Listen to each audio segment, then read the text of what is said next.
जोग रमा करके बैठा था वो जैसे मेरा देवर पावन लग रहा है, मगर ऐसा कभी नहीं हो सकता। मैं तो अपने देवर के भोजन में उसे जहर खिला के मार डाली हूँ, मगर एक ही रूप दूसरे का भी हो सकता है।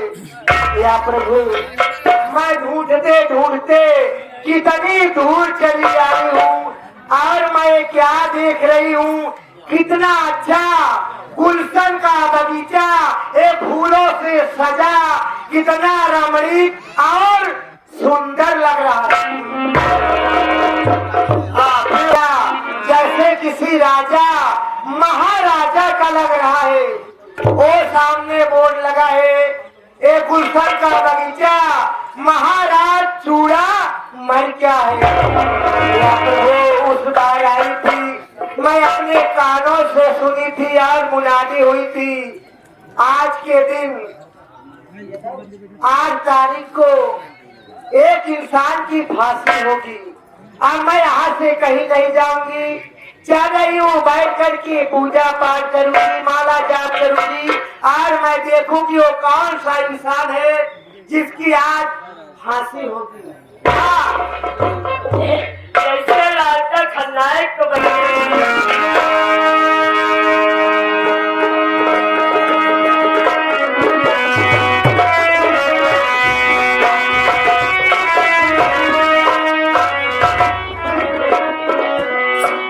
ये मैं क्या देख रही हूँ, रास्ते में जोगी माता बैठकर अपनी माला को जाप कर रहे हैं। अरे ओ माता जी, ओ माता जी,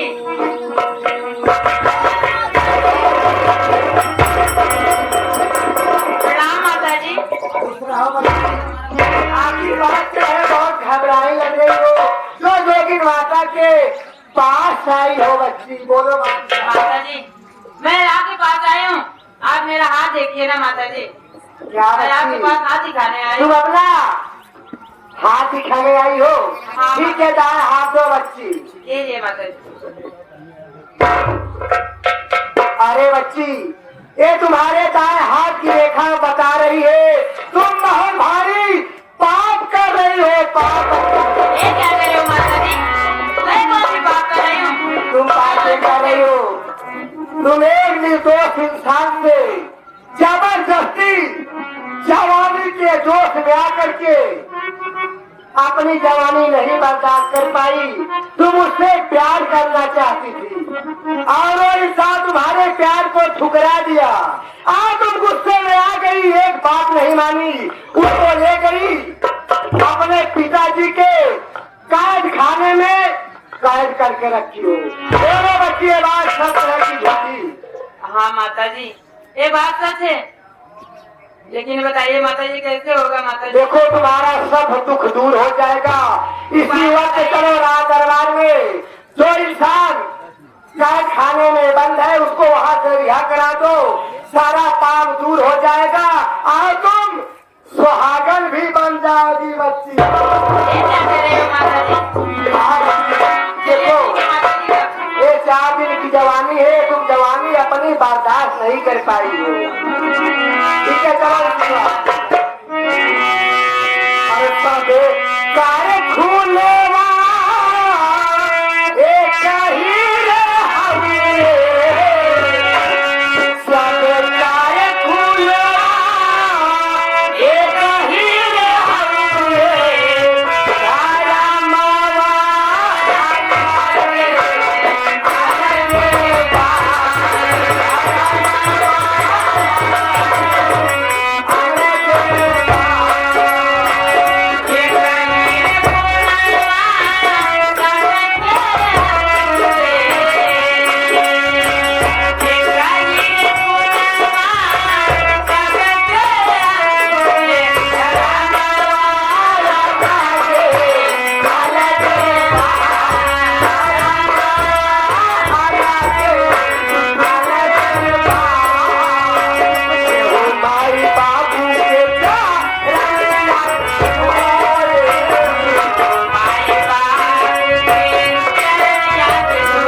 आज उसकी फांसी होगी।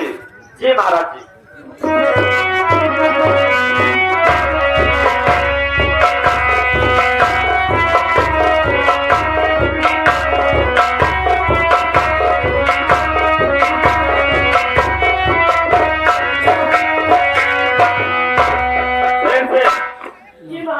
इसे फांसी के तख्ते पर चढ़ाओ।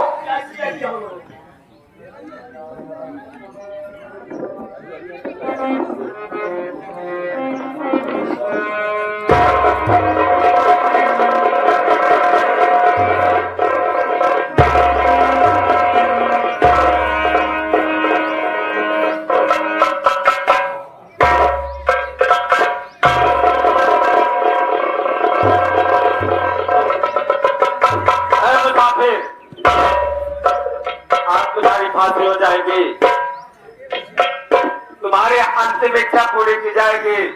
तुम किसी से मिलना चाहते हो या खाना चाहते हो या कुछ कहना चाहते हो? समय सिर्फ 5 मिनट। किसी से मिलना चाहता हूँ, न खाना चाहता हूँ, न पीना चाहता हूँ, सिर्फ भगवान से प्रार्थना करना चाहता हूँ। हाँ, हमारे वाले शंकरलाल पटेल जी, ये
गया। 3 नंबर पर कहने पर फंदा खींच लेना। नंबर 1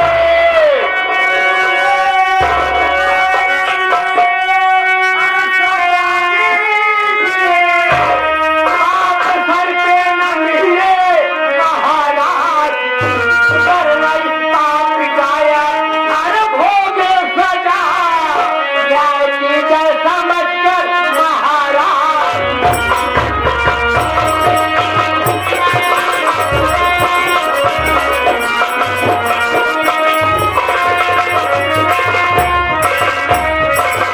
महाराज, आप एक निर्दोष इंसान को फांसी के तख्ते पे चढ़ा करके अपने सर पे पाप क्यों में रहे महाराज?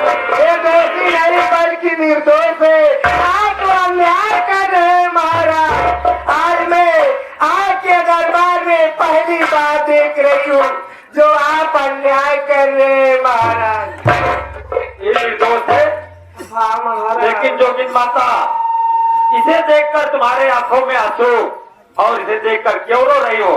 महाराज, मैं इन्हें देख करके नहीं रो रही हूँ, फिर किसे देखकर रो रही हो? मैं तो आपको देख करके रो रही हूँ महाराज। देखकर? हाँ मुझे क्या हुआ है जो मुझे देखकर रो रही हो? महाराज, आप अगर इस निर्दोष इंसान की फांसी देते हैं तो आज के तीसरे दिन आपकी मृत्यु हो जाएगी। कह रहे हैं अगर आज निर्दोष की फांसी देते हैं आज के तीसरे दिन आपकी मृत्यु हो जाएगी। नारायण नारायण। फिर से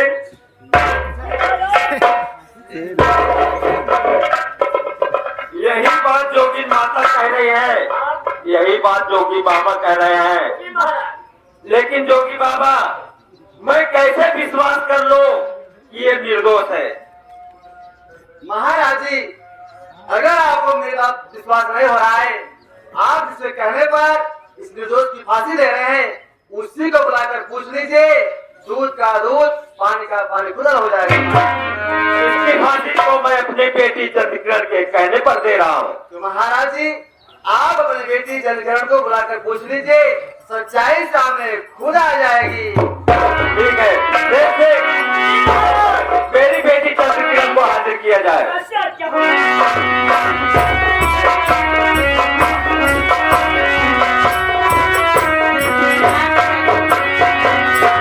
बेटी चंद्रकिरण, तुम तो जानती हो मेरे राज्य में न्याय हुआ है, अन्याय नहीं हुआ है। ये जोगिन माता और जोगी बाबा कह रहे हैं कि निर्दोष है। बेटी चंद्रकिरण, तुमको मेरी कसम, तुम साफ साफ बताना बात क्या है? ठीक है पिताजी। आपके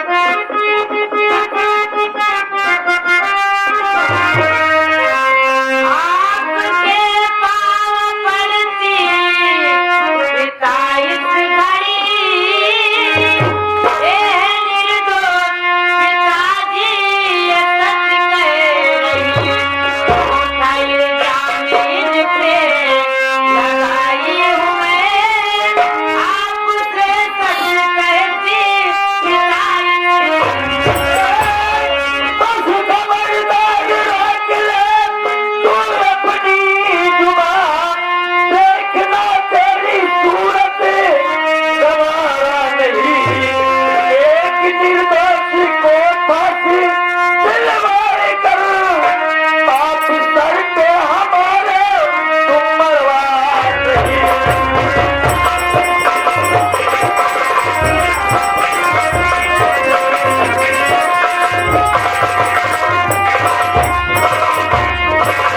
खबरदार, मेरे नजर के सामने से दूर हो जा। आज भी एक निर्दोष को फांसी दिलाकर मेरे सर पर पापड़ आ रही है। महाराज जी, आप इस तरह अपनी बेटी को खामखा क्यों डांट रहे हैं? इसमें इस बेचारी का क्या दोष है महाराज जी? फिर किसका दोष है? महाराज जी, दोष तो सारा आपका है। मेरा दोष? मेरा क्या दोष है? महाराज जी, शायद आपको आपको जरा भी पता नहीं है। आप एक राज के मालिक हैं।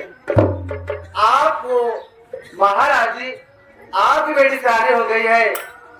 अगर आप एक अच्छा सा लड़का देखकर शादी कर दिए होते तो आपका दिल देखना नहीं पड़ता महाराज जी। शेर सिंह, अगर पापा जी हाथ नहीं आए होते तो मेरे हाथ से बहुत बड़ा पाप हो जाता। इसे फांसी तक से सर नीचे उतारो।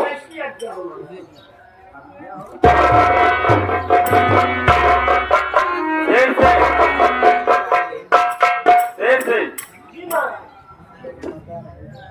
जोगिन माता को और जोगी बाबा को ले चलो महल। इन्हें नहलाओ धुलाओ, अच्छा अच्छा खाना देना और इनसे अच्छी अच्छी शिक्षा लेना। इन्हें 1-2-3 महीने रखो, फिर जाने देना। ठीक है, मैं महल चलता हूँ।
भगवान के सामने क्या मुंह दिखाऊंगा मेरे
मुझे लग में क्यों डाले जाते हैं बड़े भैया?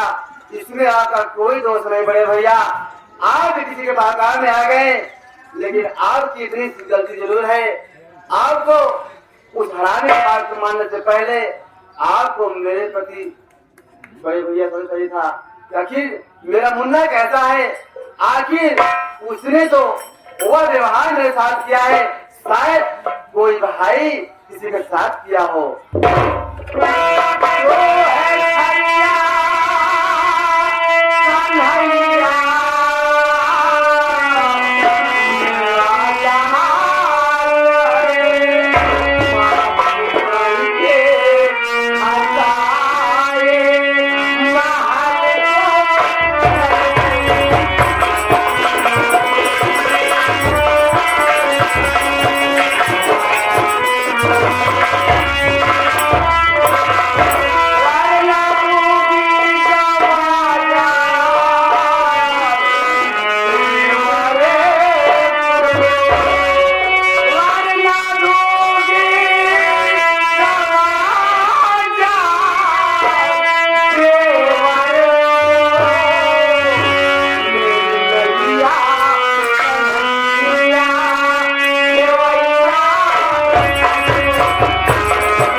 खाता माफ कर दो और माफ करके महल को चलो और महल चल करके तुम अपनी शादी रचा लो पवन।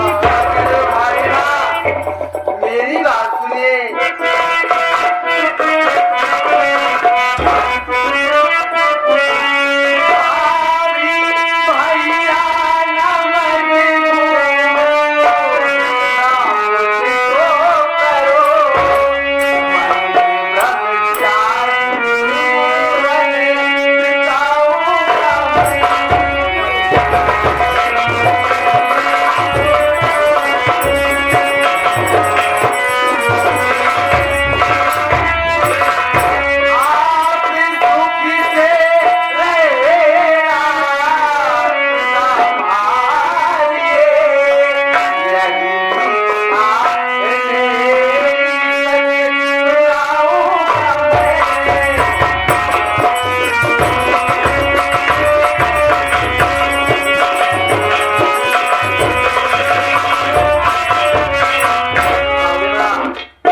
शादी की बात कर रही है भाभी माँ। मैं तो बहुत पहले आपसे कह चुका था कि मैं जिंदगी में कभी शादी नहीं करूंगा, बल्कि ब्रह्मचारी बनकर अपना जीवन बिताऊंगा। मेरी शादी क्यों कर रही है भाभी माँ? मगर बात ठीक कर रहे हो, मानते तुम शादी नहीं करोगे, ब्रह्मचारी बनकर के अपना जीवन बिता दोगे, मगर मैं तुम्हारी भाभी हूँ, तुम्हारे सामने तुम्हारे बड़े भैया खड़े हैं, अपनी जिद छोड़ करके कम से कम राजमहल को चलो पवन।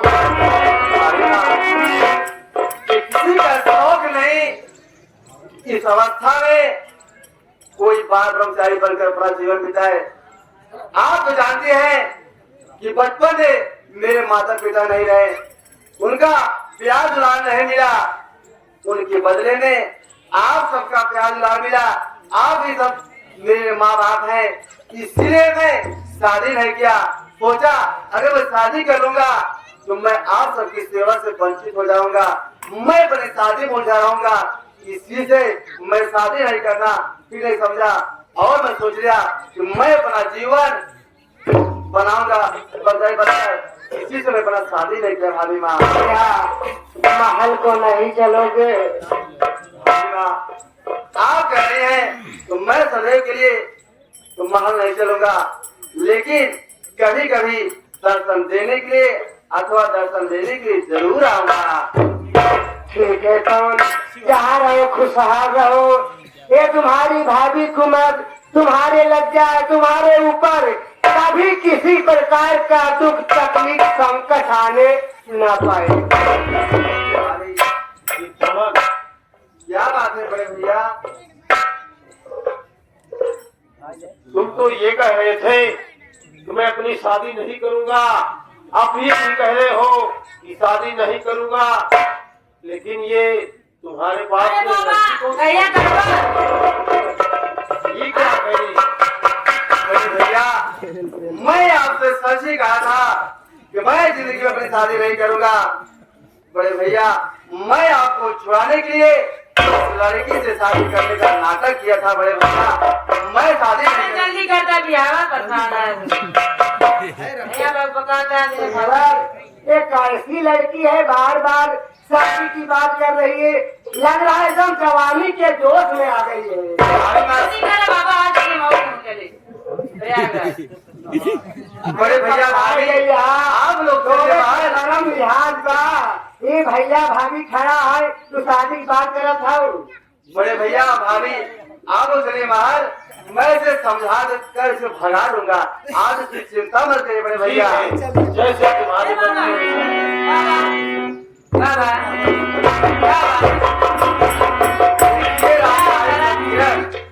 जो आपके दिल में एक शादी का सपना था, जरा सोचो एक सन्यासी कभी शादी कर सकता है जो मैं करूंगा?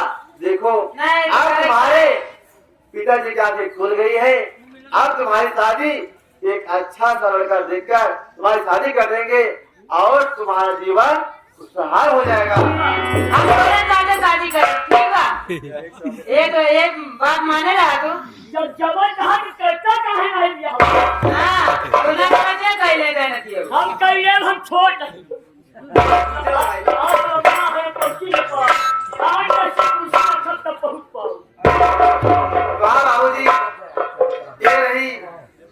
हमारे मास्टर श्री जयराम जी द्वारा खेले गए संगीत, जिस संगीत का नाम था दोस्त ही दुश्मन उम्र जवानी की भूल। बाबूजी, अगर हम कलाकारों से अगर कोई गलतियां हो गई हो तो उसे बड़ा भाई बच्चा समझकर क्षमा कीजिएगा। जय हिंद, जय भारत।